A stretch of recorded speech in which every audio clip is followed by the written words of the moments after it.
오늘 우리에게 주시는 하나님 말씀 팔복 다음을 봅니다. 마태복음 5장 13절에서 16절까지의 말씀입니다. 한 절씩 교독하겠습니다. 너희는 세상의 소금이니 소금이 만일 그 맛을 잃으면 무엇으로 짜게 하리요? 후에는 아무 쓸데없어 다만 밖에 버려져 사람에게 밟힐 뿐이니라. 너희는 세상의 빛이라. 산 위에 있는 동네가 숨겨지지 못할 것이요 사람이 등불을 켜서 말 아래 두지 아니하고 등경 위에 두나니 이러므로 집 안 모든 사람에게 비치느니라. 너희 빛이 사람에게 비치게 하여 그들로 너희 착한 행실을 보고 하늘에 계신 너희 아버지께 영광을 돌리게 하라. 아멘. 이는 하나님 말씀입니다. 예전에 유행했던 유머 가운데 사오정 시리즈라고 하는 게 있어요. 여러분 들어보셨을 거라고 생각을 합니다만 그때 유행해서 기억하고 있는 유머 하나가 있습니다. 사오정과 손오공이 대학을 졸업하고 입사시험을 보는데 어느 회사에 손오공이 먼저 면접장에 들어가게 됐습니다. 면접관이 매뉴얼에 따라서 이런 질문을 차례대로 했습니다. 이름은 뭡니까? 대기자 15번 손오공입니다. 혹시 축구 좋아하십니까? 예, 저는 축구 좋아합니다. 축구 선수 중에 누구를 좋아합니까? 예, 저는 옛날에는 차범근 선수를 좋아했는데 요즘은 손흥민 선수를 좋아합니다. 이렇게 대답을 했어요. 그리고 이어지는 질문에 산업혁명이 언제 시작됐지요? 예, 18세기에 시작됐습니다. 그리고 당신은 UFO가 있다고 생각하십니까? 예, 과학적으로 증명은 안 됐지만 그렇다고 생각을 합니다. 이렇게 해서 청산유수 같이 대답을 아주 잘 했습니다. 면접을 잘 보고 나왔는데 사오정이 바깥에서 달달달달 떨고 있는 거예요. 사오정이 불쌍해서 내가 이런 질문을 받았고 이렇게 대답을 했다라고 알려주면서 마음을 진정시켜 줬습니다. 사오정은 손오공에게 가르쳐준 대답을 가지고 외우기 시작했습니다. 그리고 자기 이름이 호명되자 안으로 들어갔는데 긴장을 너무 한 나머지 뭔가 하나를 빠뜨리기 시작했어요. 당신의 이름은 뭡니까? 예, 17번입니다. 심사위원이 다시 묻습니다. 당신의 이름이 뭡니까? 예, 저는 옛날에 차범근이었는데 지금은 손흥민입니다. 당신 언제부터 그렇게 됐습니까? 18세기부터 그렇게 됐습니다. 당신 혹시 바보 아닙니까? 면접관이 하도 어이가 없어서 그렇게 질문을 했더니 뭐라고 대답했느냐? 예, 과학적으로 증명은 안 됐지만 그렇다고 생각을 합니다 라고 대답을 했다는 거예요. 이 유머가 뭔 얘기를 하는 것 같습니까? 자기 자신이 어떤 존재인지 자기의 정체성을 모르면 이런 대답에 현문우답이 될 수 있다라고 하는 뜻이에요. 제가 왜 이런 유머를 가지고 설교에 도입을 시작했느냐 하면 오늘 본문에서 주님은 팔복의 바로 다음 구절로 우리의 정체성에 대해서, 그리스도인의 정체성에 대해서 분명한 선언과 사명을 주셨기 때문이에요. 팔복의 사람들은 날 때부터 팔복을 그렇게 소유한 사람들이 아닙니다. 팔복의 사람들이 믿음 안에서 그렇게 되면 너희가 거기에서 그치는 것이 아니라 그렇게 이제 살아가라 라고 명령하시는 거예요. 그게 뭡니까? 너희는 세상의 소금이고 너희는 세상의 빛이기에 그에 합당한 삶이 연결되어야 한다라고 하는 뜻이에요. 팔복을 개념적으로 아는 것에 그치는 것이 아니라, 팔복을 신앙적으로 고백하는 것이 그치는 것이 아니라, 팔복의 사람이면 이렇게 살아야 한다라고 하는 것에 대한 분명한 선언인 것입니다. 그런데 주의 깊게 우리가 봐야 할 것은 너희는 소금이 세상의 소금이 되라, 너희는 세상의 빛이 되라 그러지 않으셨어요. 너희는 이미 세상의 소금이다, 너희는 이미 세상의 빛이다 라고 말씀하셨대요. 여러분, 우리의 존재가 어떤 정체성을 가지고 있는지 아시겠습니까? 우리가 예수를 구주로 고백한 이상 우리는 벌써 이미 세상의 빛이요 세상의 소금이다라고. 그러니까 빛이요 소금답게 살아가는 것이 마땅한 일이다라고. 설교를 준비하면서 본문을 묵상하다가 이런 생각이 들었습니다. 우리는 인생에서 무엇이 되고 싶다라고 하는 소망을 가지기도 하고 무엇을 이루어야겠다라고 하는 바람을 가지기도 하는데, 주님께서는 그것보다 먼저 나에게 원하시는 것이 있다라고 하는, 그것을 함께 묵상해 보기를 원합니다. 오늘 본문 말씀의 의미는 바로 이런 겁니다. 첫째로 우리가 살아가야 할 세상은 썩을 수밖에 없고 어두운 곳이라서 소금과 빛이 반드시 필요하다라고 하는 것을 잊지 말아야 한다. 13절과 14절을 한번 다시 보겠습니다. 너희는 세상의 소금이니 소금이 만일 그 맛을 잃으면 무엇을 짜게 하리요? 후에는 아무 쓸데없어 다만 밖에 버려져 사람에게 밟힐 뿐이라. 너희는 세상의 빛이라. 산 위에 있는 동네가 숨겨지지 못할 것이요 라고 말씀하셨어요. 이 말이 무슨 뜻입니까? 세상에 소망 두지 말아라고 하는 뜻이에요. 세상은 소금과 빛이 필요한 썩어질 곳이요, 어두운 곳이요, 부패한 곳이요, 썩기 쉬운 곳이요, 약한 곳이요, 오염되기 쉬운 곳이라는 거예요. 그런 세상을 향해 우리의 인생을 걸고 소망을 두는 것처럼 어리석은 것은 없다라고 말씀하시는 거예요. 소금도 중요하고 빛도 중요하지만 세상이 어떤 곳인지를 알아야지만 우리가 그렇게 살아갈 수 있는 겁니다. 여러분, 세상은 빛이 필요한 어두운 곳입니다. 살아갈수록 방향이 혼란스러워요. 가야 할 길을 도저히 찾을 수가 없어요. 그건 교회도 마찬가지고 세상도 마찬가지입니다. 죄와 미움이 지배하는 곳이 됐습니다. 지식은 늘어가는데 그 지식이 우리를 살리는 것이 아니라 그 지식이 우리를 죽이고 있는 현실이기도 합니다. 세상의 겉은 화려해졌지만 우리의 영혼과 내면은 점점 목말라져 가고 있는 이 현실을 여러분 아시고 거기에 소망 둘 것이 아니라 그 속에 있는 사람들에게 소망을 두시는 주님의 음성을 들어야 할 것입니다.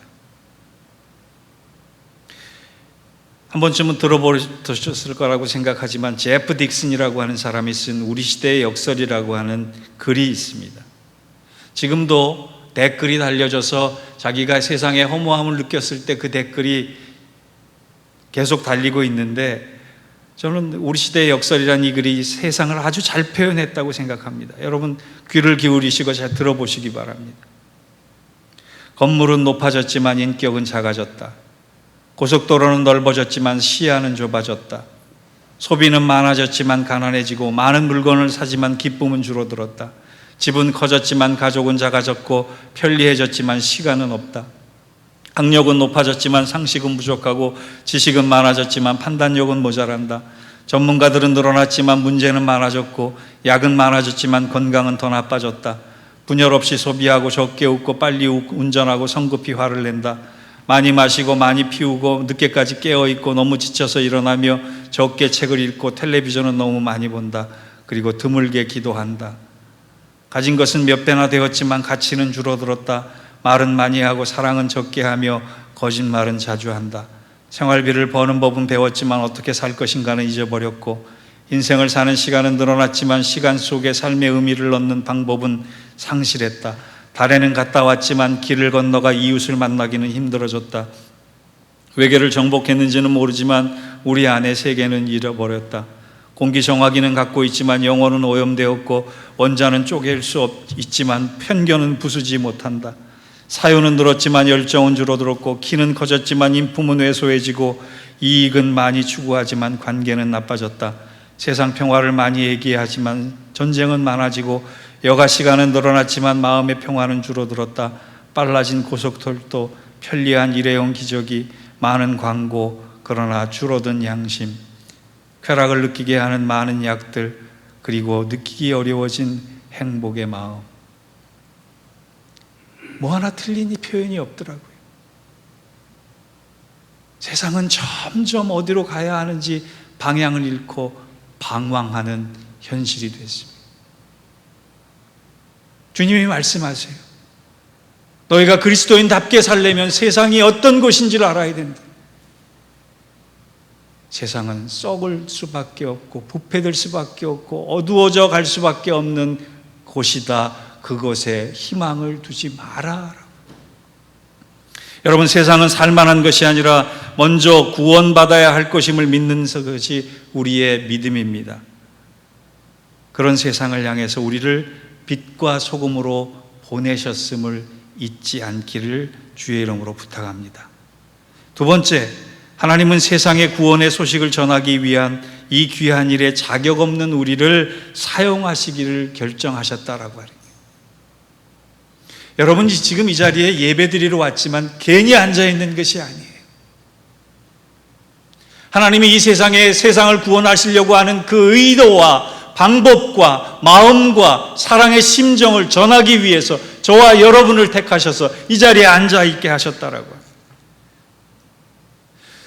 저는 목사가 되고 지금 계속적으로 변함없이 한 가지 방향으로 가고 있는 것 중에 하나가 왜 자격 없는 나를 부르셨을까라고 하는 그 질문이에요. 과연 자격이 있어서 능력이 있어서 이 자리에 부르셨을까? 대답을 듣기를 원하시면 저는 하나님 앞에서든 여러분 앞에서든 노라고 대답할 수밖에 없습니다.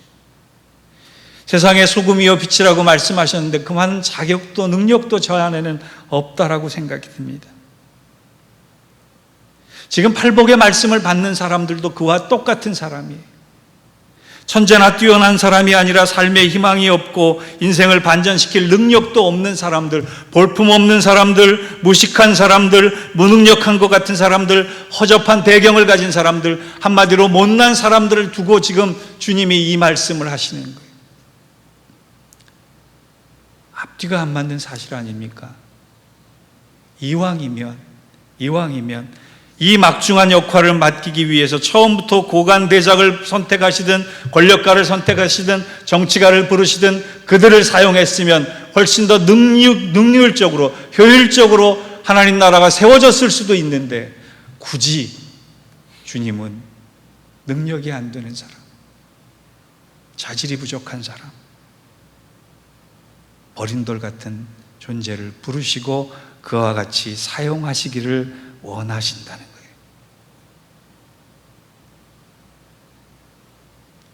저와 여러분이요, 잊지 말아야 할 것은 자격이 있어서 이 자리에 있는 사람은 아무도 없다는 거예요. 그렇다면 왜 부족한 사람을 부르셨을까라고, 왜 모자란 사람을 부르셨을까라고. 거기에 공통점은 부족하고 모자라기 때문에 하나님을 의지할 수밖에 없는 사람이 된다라고 하는 거예요. 모세가 젊은 날 왕자의 신분으로 부름받았으면 홍해를 가를 수 있었겠습니까? 나이 들어 힘이 약할 때 부르셔서, 입이 둔했을 때 부르셔서 하나님을 의지할 수밖에 없게 만드신 다음에 그를 위대하게 쓰셨습니다. 그런 면에서 하나님은 재활용 전문가라고 해도 과언이 아니에요. 우리 인생도 마찬가지로 쓸모없는 존재 같을 때 하나님을 의지하게 되면 하나님 나라의 복음의 역사에 귀중한 재활용의 도구로 사용하신다는 거예요. 우리 가정도 그렇고 우리 교회도 그렇고 보잘것없는 모습 가운데 하나님을 의지하기 시작하는 그 순간에 하나님은 우리를 들어 사용하신다라고 하는 거예요. 그래서 고린도후서 4장 7절에 무슨 말씀이 있습니까? 우리가 이 보배를 질그릇에 가졌으니 이는 능력의 심이 큰 것이 하나님께 있고 우리에게 있지 아니함을 알게 하려 함이라. 사랑하는 성도 여러분, 하나님은 일말의 가능성을 우리에게 두시고 부르셨습니다. 더 철저히 하나님을 의지할 수 있는 우리의 믿음과 신앙의 자세가 되기를 원합니다. 그러한 모습이 될 때 하나님 무족한 우리를 사용하셔서 위대한 일을 만들어 가실 줄 믿습니다. 그와 같은 축복의 도구가 될 수 있기를 주의 이름으로 축원합니다. 마지막 세 번째로, 소금과 빛된 삶의 특징은 하나님 나라와 복음을 위해 자신을 희생한다라고 하는 것에 있어요. 왜 소금이고 왜 빛이냐라고 할 때 그 공통점은 희생에 있는 거예요. 자랑에 있는 것이 아니에요. 나는 소금이다, 나는 빛이다라고 하는 자랑이 아니라 나는 소금이다, 빛이다, 그러기에 나를 녹이고 나를 태워서 그 역할을 감당하겠다라고 하는 거예요. 몇 해 전 미주 기독교 윤리실천운동 본부에서 이민교회가 사회적으로 어떠한 신뢰를 받나라고 하는 설문조사를 했습니다. 저는 이런 설문조사의 결과를 발표하면서 늘 마음의 짐이, 부담이 얼마나 되는지 몰라요. 왜 강단에서 이렇게 비관적이고 부정적인 도표만 자꾸 말씀드릴 수밖에 없나라고 하는 사실에 듣는 여러분도 기운 빠지실 것 같은데, 그래도 우리 자신의 모습이 달라져야 하기 때문에 전합니다. 사회적으로 보기에 이민교회, 이민사회에서 차지하는 이민교회에 신뢰받지 못하는 단연 으뜸의 순위가, 이유가 뭔지 아십니까? 그리스도인들이 언행일치가 되지 않아서라고 합니다. 쉽게 얘기하면 교회 다니는 사람들, 기독교인들의 말과 행동에 믿음이 간다라고 하는 사람은 14.1%밖에 안 되는데, 교회 다닌다라고 하는 사람의 말과 행동을 믿을 수가 없다라고 하는 퍼센테이지는 무려 3.5배인 49.2%. 우리가 길 가다가 만나는 두 사람 중 한 사람은 우리를 교회 다닌다라고 하는 이유 때문에 못 믿는다라고 하는. 한국의 한 기독교 잡지에서 MZ세대의 의식을 조사한 설문조사를 발표한 적이 있습니다. 헤어지고 나서 다시금 만나고 싶지 않은 사람 중 1위가 누군지 아세요? 치과 의사랍니다. 치통을 겪어보고 치과를 다녀보면 치과 다시금 가고 싶은 생각 안 든다는 거예요. 2위가 누군지 아세요? MZ세대에게, 젊은 세대에게 헤어지고 나서 다시금 만나고 싶지 않은 세대가 누군지 아세요? 교회 다니는 사람.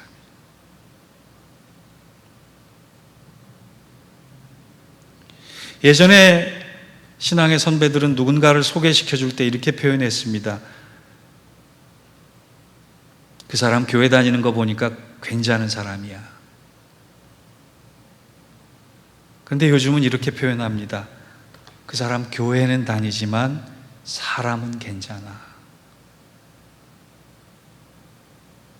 저는 절망하고 싶어요. 이 시대의 교회가 지탄을 넘어 혐오까지 받는 시절에 책임이 과연 하나님께만 있겠습니까? 아닙니다. 우리 스스로에게 있는 거예요. 예수님의 말씀, 소금으로 살아라, 빛으로 살아라고 하는 그 말씀의 적용을 교회에서는 잘했는데 세상에 나가서는 못했다라고요. 여러분, 팔복의 설교를 듣고 그리스도인답게 살아가길 위해서 우리부터 달라졌으면 좋겠습니다. 그래서 제가 두 가지 제안을 하고 말씀을 마칩니다.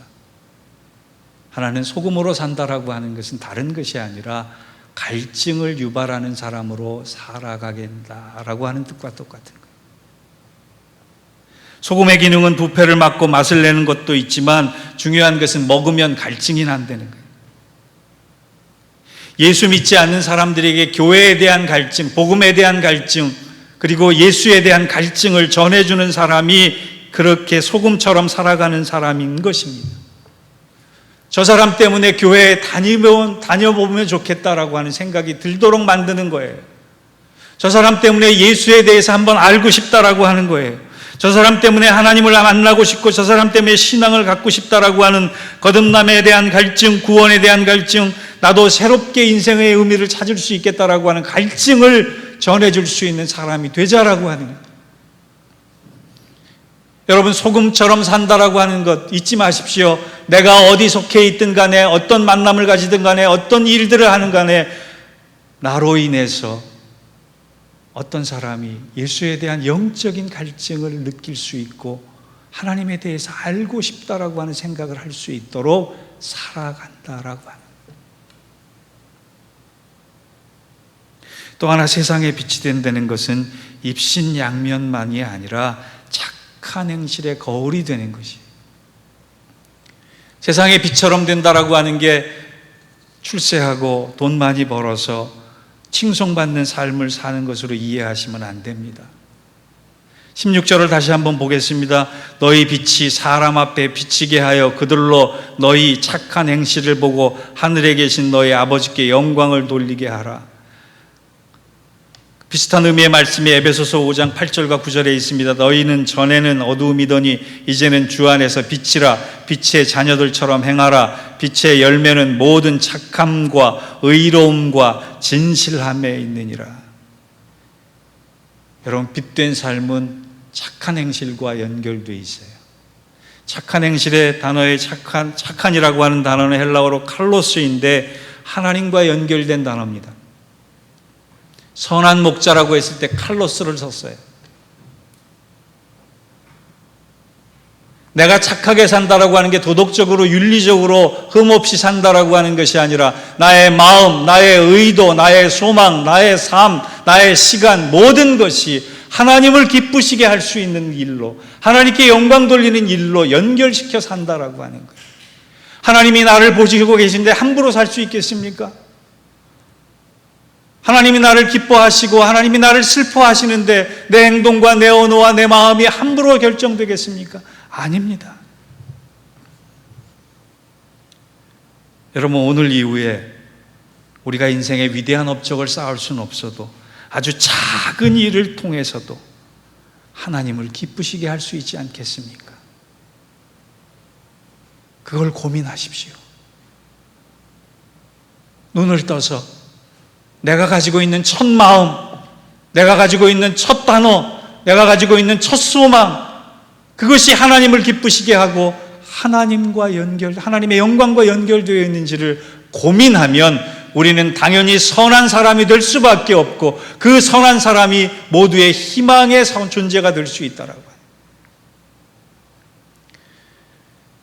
여러분 들어보셨을지 모르겠지만 내년에 98세가 되는 독일의 신학자 위르겐 몰트만이라고 하는 분이 계세요. 희망의 신학을 얘기하신 분인데 위르겐 몰트만의 신학 서적을 읽어보면 이런 단어가 나옵니다. 기독교적 희망이라고 합니다. 이 기독교적 희망은 희망 위의 희망이라는 거예요. 희망에 저항하는 희망이라는 거예요. 세상의 희망에 위에 존재하는 희망, 세상의 희망에 저항하는 희망, 그것이 로마서 8장 24절과 25절을 통해 만들어진 신학적인 개념인데 모든 희망이 다 사라질 것 같은 그때에 비로소 보여지는 희망, 그것이 바로 그리스도인입니다. 그것이 바로 복음입니다. 그것이 바로 소금과 빛으로의 삶입니다. 사랑하는 성도 여러분, 우리가 무슨 능력이 있겠습니까? 무슨 자격이 있겠습니까? 그런데 우리를 부르셨어요. 우리를 사용하길 원하세요. 이왕 인생 하나님의 뜻 안에서 하나님의 영광을 위해 세상의 대안적 삶으로 희망을 보여줄 수 있는 그러한 소금과 빛의 역할을 잘 감당할 수 있기를 매일의 일상에서, 작은 일상에서부터 시작하여 큰 도구가 되어질 수 있는 우리 모두가 되기를 주의 이름으로 축복합니다. 기도하겠습니다. 하나님, 나의 언어, 나의 생각, 나의 말, 나의 시간, 나의 의도, 나의 믿음, 나의 고백, 나의 찬양이 세상의 소금과도 같이 갈증을 유발하고 하나님을 알기를 소망하는 사람들이 늘어갈 수 있는 계기가 되게 하시고, 또 나의 빛된 삶을 통하여서 세상 어두워지는 것이 밝히 비춰지며 하나님의 영광이 크게 드러나는 그러한 믿음의 삶, 사명의 삶을 잘 살아드릴 수 있도록 우리를 사용하여 주옵소서. 그와 같은 일에 은혜로 쓰임받을 수 있는 우리 모두가 되게 하여 주옵소서. 예수님의 이름으로 감사하며 기도하옵나이다. 아멘.